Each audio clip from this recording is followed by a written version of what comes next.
What's cooking, my little piece of bacon?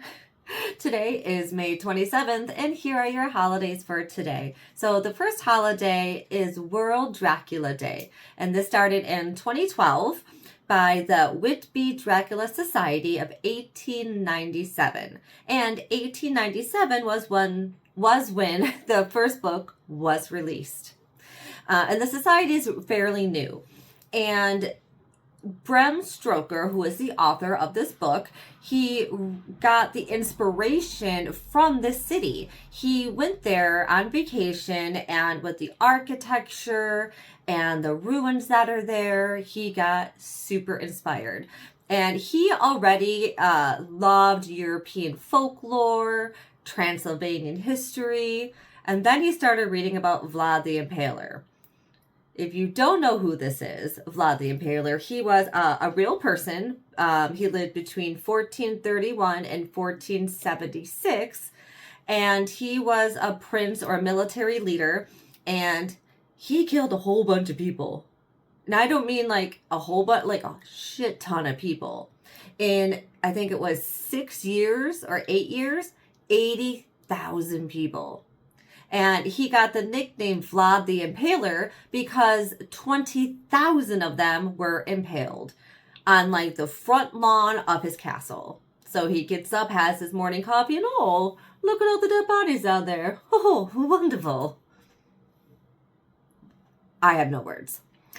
Anyway, so he took all these ideas and mushed them up, and they had a baby, and Count Dracula was born.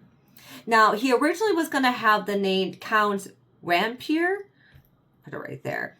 But he was doing some research, and he found something that said, he found the word Dracula, and it said son of the dragon.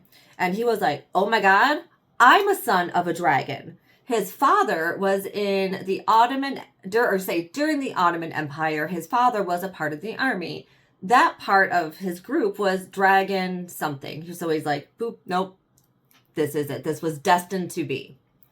And so it was. And Dracula is probably the most world-known character. I mean, I don't think anyone doesn't know vampire or Dracula. And there have been over 300 different films, if not more, I feel like. And just a fun fact, sunlight does not kill Dracula. It just weakens him and removes his powers. And I thought, and this is funny, in the original book, he has a mustache. So I don't think I've ever seen him depicted with a mustache.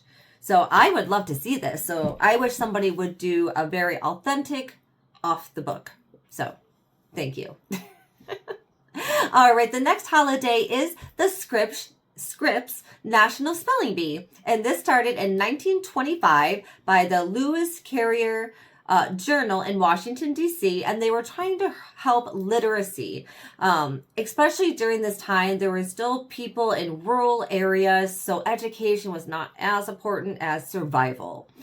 So they came up with a fun way to get kids interested, and there's no minimum age, but you can't be over 15 or past the 8th grade.